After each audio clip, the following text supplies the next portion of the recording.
Hey guys, Adam aka CS Radical here, and I know what you're thinking. Wrestling. What's that doing on his channel? I'm a huge wrestling fan, I've been since I was a kid, and the Hell in a Cell pay-per-view I just finished watching, and I have a few things to get off my chest. Now first I do have to explain something quickly. I didn't get to watch the whole thing. I showed up just as CM Punk's match with Ryback was starting, so I'll quickly go over the results to what happened before that, because I've read over it thanks to WrestleZone, but after that, I'll give my thoughts on what I really saw, and I got a lot of things to get off my chest based on that, and most people who've watched the pay-per-view know why. The pre-show was Damian Sandow defeating Kofi Kingston. Okay, cool. Rhodes, or the Rhodes family, Goldust and Cody Rhodes, they defeated the Usos and Reigns and Rollins. And I imagine I'm kind of mad that I missed that match, because those three tag teams collectively against each other, especially the Usos, who I think are really underrated, they've been putting on some great matches, so I wish I could have seen that one. The Miz came out afterwards, challenged Bray Wyatt. Of course, I think Bray Wyatt's still injured at this point. And then Kane came out while Miz was, going through the transition of fighting Rowan and Harper, clears out the Wyatt family, and then chokeslams Miz. Not really surprised. Kane needs to be a heel more than a good guy to begin with. Although I think at this point it doesn't mean anything, because he's had so many changes between babyface and heel that I don't think it makes a difference anymore what he does. People are just going to look at him the same as he's a guy that we all know, we all love, because either side he plays, we still love the character. Fandango and Summer Rae defeated Khali and Natalya. Not that I would have seen that going any other way, because anytime the Great Khali at this point wins a match, I feel like cringing for a good 10 to 15 minutes, because it's wasting everybody's time. Biggie Langston, defeated Dean Ambrose by countout, so there's no title change. Now, the reason it was supposed to be against Curtis Axel, but according to WWE, they said that he was injured, and I don't remember seeing any reports of him getting injured in a house show or something, so I might have just missed it, but either way, it's not exactly a bad replacement. I mean, Dean Ambrose is always going to put on a good match, so again, that's another match that I was kind of disappointed I didn't get to see, because I do have high hopes for Biggie Langston, and Dean Ambrose, I think, is a great, great wrestler. I wish I could have seen him in the independents as well. Like, I've seen guys like Antonio Cesaro and Sami Zayn, who's now down in NXT. I've seen those guys live, that kind of stuff. So I wish I could have seen Dean Ambrose, or I believe Tyler Black was his indie name, if I'm not mixing things up. But yeah. So those are two matches. The Rhodes family, both the Shield, I can't believe are losing so much too, because those guys always put on good matches, and it's a shame that they're losing everything. So when I started watching, that was right at the beginning of CM Punk versus Ryback and Paul Heyman, and I thought nothing could have been more creative than Heyman just getting to the top of the cage the entire match and escaping CM Punk. However, that plan did, kind of got foiled a little bit when CM Punk won the match, and with Ryback not being there to defend himself and Axel apparently being injured, Heyman was alone at the top of the cage. Cue another set of lots and lots of kendo stick smacks, and then I go to sleep. And my first thought is, holy crap, I hope he doesn't fall through that cage, otherwise Heyman's dead.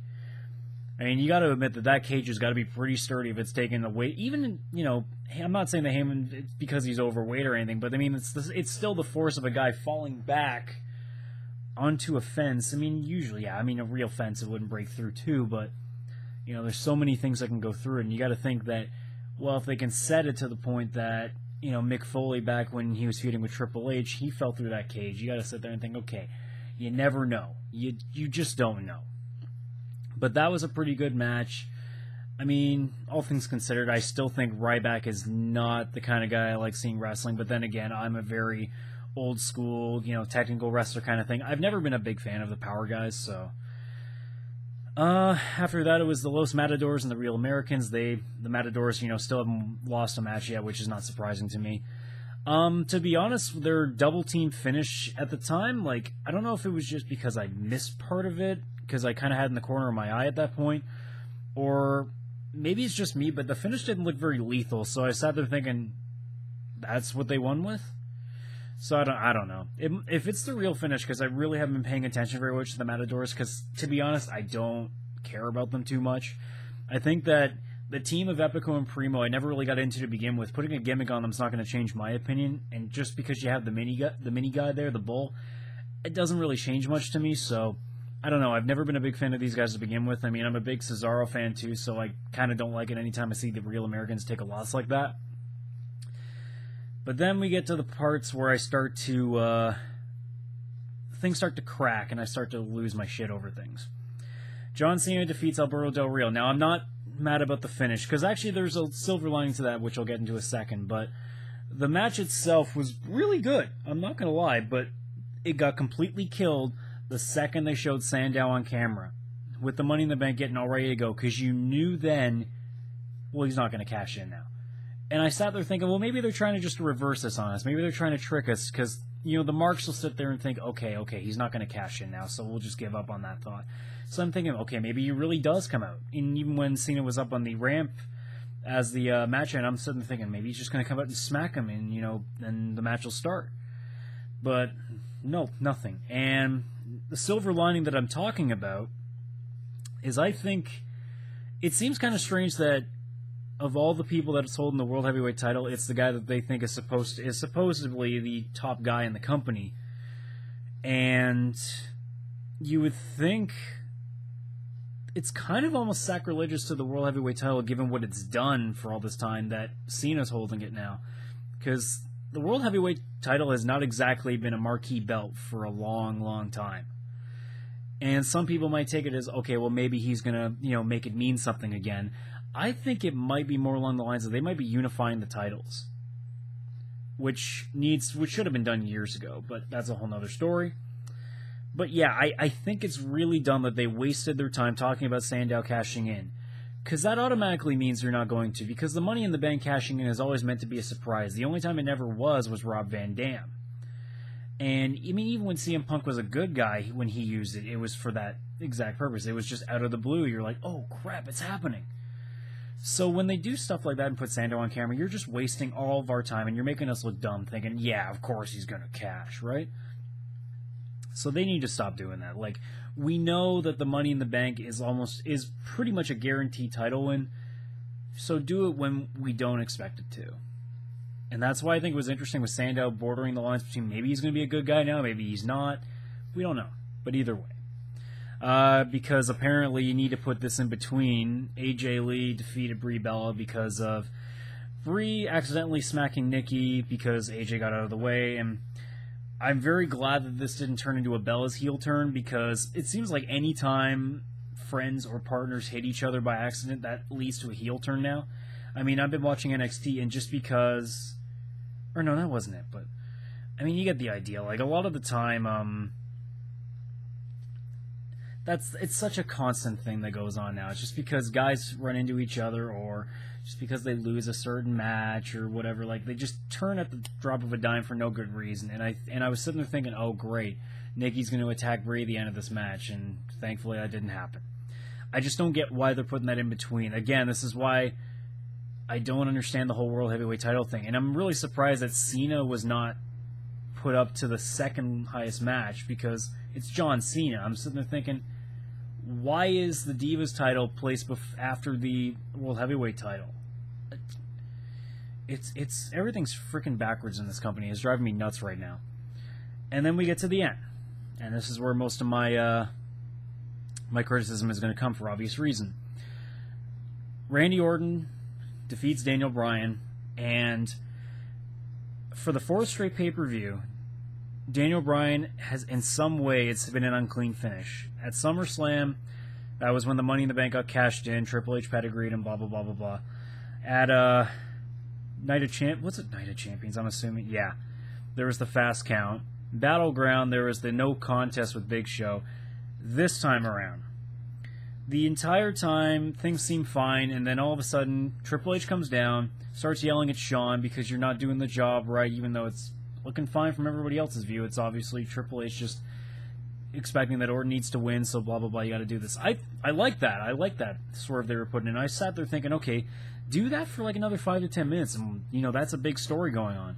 But then, almost right after that, Shawn gets hit, and apparently, even though he's, you know, a longtime wrestler, and I'm sure he's taken so many other things before, like chair shots and crap, that apparently just one knock and he's down. He's down just because that referee shirt might as well make him made of glass.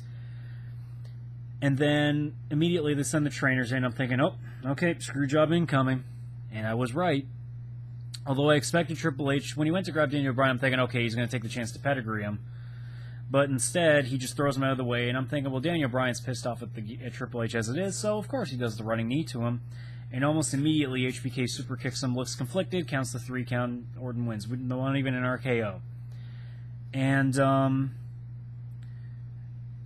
mad at the finish, but I'm just more mad about the fact that that's another unclean finish to this frickin' rivalry.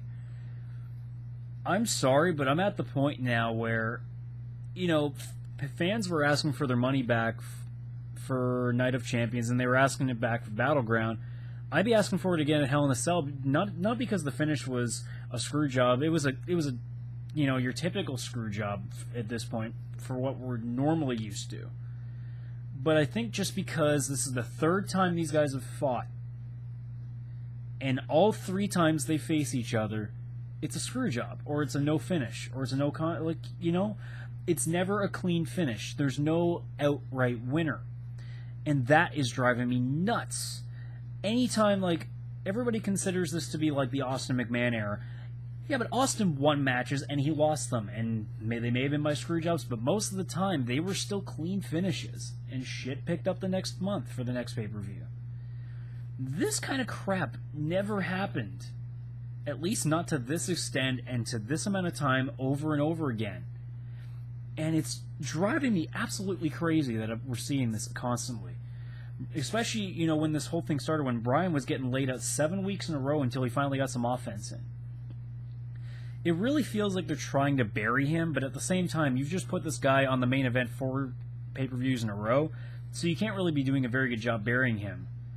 So, it begs to wonder, and this is where my theory of the whole unifying of the belts comes together, because what better way than to have Cena up against Orton to unify the belts, with McMahon, with Vince being behind Cena, Triple H being behind Orton, and that kind of thing being up for maybe Survivor Series, or maybe even carrying it further than that, who knows. But, I mean, I put this on Twitter, in 5 seconds I came up with a better finish. The same kind of deal, where Triple H, you know, does the whole thing with, you know, throwing Daniel Bryan, and, or even, it could even just be an extent where Triple H gets so much under HBK's skin, because like I said, the whole conversation they were having, I felt that should have gone on longer in the match. That's why I was kind of mad that the match ended just around that point, because I felt like you could have drawn it out a good 5 to 10 minutes more. And you definitely could have done that if you'd taken less time out. Because, you know, you had to waste it on the Divas match being where it was, and especially the Fandango Summer Rae match. Like, the second I looked at it, I'm like, why is that on a pay-per-view card? No one cares. But, draw that out to the point that HBK is like, you know what, I'm sick and tired of this. So he finally goes to, maybe it's Randy Orton that just really pissed him off. Because, I mean, Orton did that once to HBK, and HBK went for the super kick on him. So that's a good thing, too. So you could have it that it gets to the point that he gets so pissed off, he goes to super kick either Orton or Triple H, they get out of the way, he smacks Bryan. Well, there you go. He's still got to count the 3 count because, you know, all's fair. And that would have been a much better finish, because at least that finish we could sit there and be, that's believable for him being conflicted. Because if you're going to say that just because Daniel Bryan hit the running knee to Triple H, that HBK super kicked him, that's bullshit, because HBK knows exactly why Daniel Bryan did the running knee to Triple H. He knows why. So the fact that he super kicked him tells me that it's got to be a screw job, and there's no reason he should have been conflicted, because apparently anytime HBK hits somebody now, I guess because he's gone to his higher power and whatever else, he always looks conflicted when he does something that he doesn't quite agree with, I guess. So that's where I stand. I'm just sick and tired of creative just screwing these things up. I'm sorry, and like I said, I just gave a more believable finish, and that came to the top of my head in 5 seconds flat. I mean, obviously it took me longer to explain it, but that came to my head right away. I swear to God, you could get a child to write better finishes than this. Like, at some point I even thought, you know, what if Triple H just reverses the rule because he's the owner and just has Sandow come in and cash in again, so there's like a double Money in the Bank screw job on Bryan. At least then you can kind of sit there and think, well, okay, well, it's somebody else to feud with now. Now it's just, you guys are just doing such a terrible job with this Daniel Bryan's not getting to actually put out his voice in this whole debacle and of a story.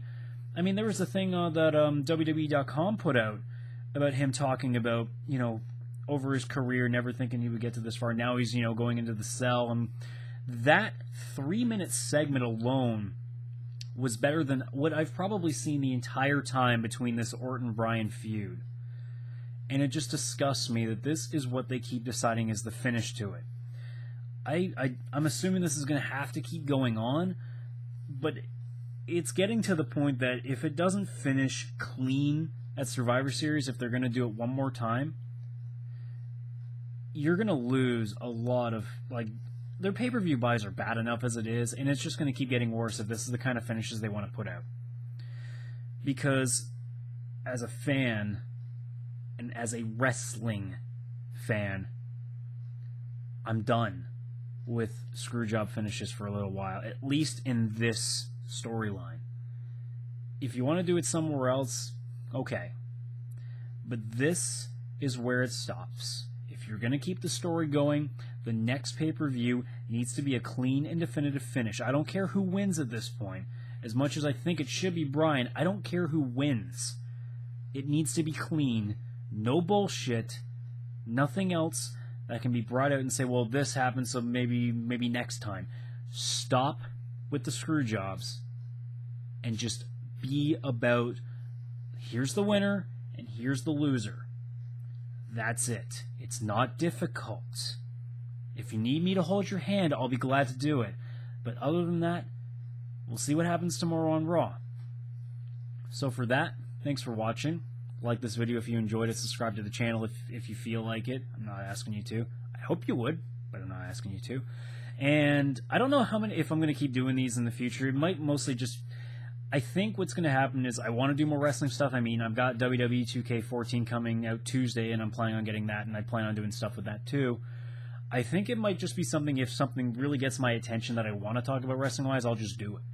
It won't be like a after Raw sort of thing or after pay-per-view. It might just be whenever I really have something to talk about on that issue. But just because this pay-per-view kind of set me off, I felt like I need to get my 2 cents out there, and my 2 cents ended up being a lot longer, but either way. Thanks for watching, guys, and I will see you later.